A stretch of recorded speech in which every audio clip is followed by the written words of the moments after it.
60 করে আমি 3 পিস দিই। 80 করে দাও দিদি ভাই। তোমরা যাতে নিবে না। আর 10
দেখার মজাটা নষ্ট হয়ে যাবে বলে বকবকটা একটু দেরি করে শুরু করলাম। কেমন আছেন সকলে? আশা করি যে যেখান থেকে ব্লগ দেখছেন সকলে খুব আনন্দে আছেন, সুস্থ আছেন। বাঙালির ভ্যালেন্টাইন্স ডে হলো সরস্বতী পুজো, আর এবছর একটা মজা কি বলুন তো, সরস্বতী পুজো আর ভ্যালেন্টাইন্স ডে একই দিনে। কি দারুণ মজা, তাই না? প্রেমের জোয়ার এবার আরও একটু শক্তিশালী হবে, হতেই হবে। পছন্দের মানুষটিকে ইমপ্রেস করার এই সুযোগ কেউ কি কখনো হাতছাড়া করে? করা যায়? আর ইমপ্রেস করতে হলে শুধুই সুন্দর মন? আজকের দিনে সেটা আর চলে না। সঙ্গে একটু নিজেকে সাজিয়ে গুছিয়ে রাখা আর মোড়কের দিকেও একটু ধ্যান দেওয়া, নইলে হয়তো প্রতিযোগিতার বাজারে পিছিয়ে পড়তে হতে পারে। সাজানো বাগানের ফুল অন্য কেউ তুলে নিয়ে যাবে, সেটা কি সহ্য হয় বলুন? মজা করছিলাম, তাই দরকার একটু কেত। আর তার জন্য বাজারে কিন্তু সামগ্রীর অভাব নেই। বেরিয়েছিলাম নিজের একটা কাজে, ছোট্ট একটা জিনিস কিনতে। বাজার ঘুরে যা বুঝলাম, বাজার কিন্তু সরস্বতী পুজো স্পেশাল সাজে সেজে উঠেছে। টিনেজারদের মধ্যেই এর যে উদ্যম উদ্দীপনাটা অনেকটা বেশি, তবে ওদের নাম করে আমরা বড়রাও কিন্তু বাদ যাই না।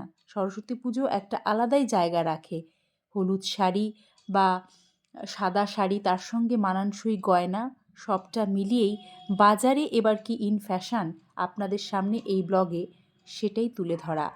আজকের যে ব্লগ, সেটা মূলত পুজো ফ্যাশনের যে ব্লগ, সেটা যদি নাই বা বলি, তাহলে এভাবেও বলা যেতে পারে যে সরস্বতী পুজোয় আপনার স্টকে থাকা যে শাড়িটা, তার সাথে কী ধরনের গয়না যেতে পারে, আমার এই ব্লগ দেখে খানিকটা আন্দাজ করে নিতে পারেন। যারা জুড়ে থাকেন আমার ব্লগে তারা জানেন এই ধরনের ব্লগ আমার চ্যানেলে প্রায়ই আসে।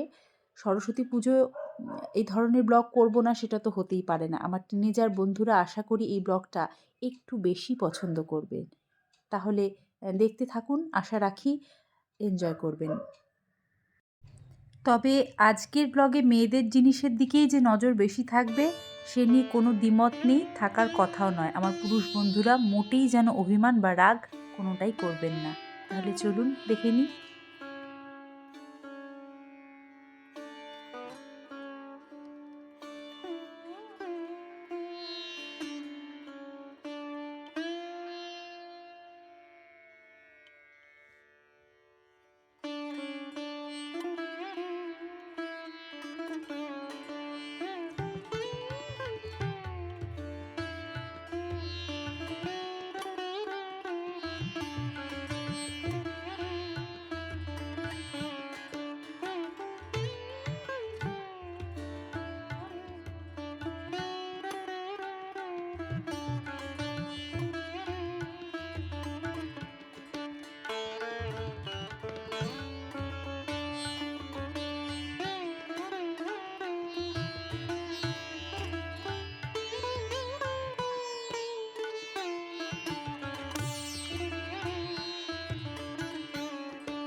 একটা সাজ তখনই কমপ্লিট হয় যখন শাড়ির সাথে মানানসই ব্লাউজ, তার সাথে মানানসই গহনা, সবটা মিলিয়ে একটা দারুণ সুন্দর মেলবন্ধন হয়।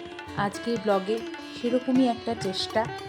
ভালো লাগার জিনিসগুলো শেয়ার করলে নিজের আনন্দ এবং পজিটিভিটিটাও অনেক বেশি বেড়ে যায়। সেই কারণে আমার চেষ্টা সবসময় তাই থাকে, বিশেষ দিনগুলোর জন্য যে সাজসজ্জা সেইগুলো আমি যেখানে থাকি সেখানকার বাজারে কি স্পেশাল আপনাদের সাথে ভাগ করে নেওয়া এবং আপনাদের মতামতটাও জানা।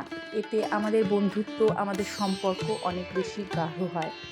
যে কারণেই বাজারে আসা হোক না কেন, বাচ্চার জন্য কিছু একটা খেতেই হয়। ওর এই মুজ কেকের দোকানটায় চোখ পড়ে গেল, এবার দেখি ওর কি বায়না। ভালো লাগার রেশটুকু নিয়ে আজকের ব্লগে তাহলে অনুমতি দিন। সকলেই সুস্থ থাকবেন, সরস্বতী পুজো সুন্দর করে সাজুগুজু করে কাটাবেন। জানাবেন কেমন লাগলো ব্লগটি এনজয় করে থাকলে একটি লাইক অবশ্যই করে দেবেন। টাটা।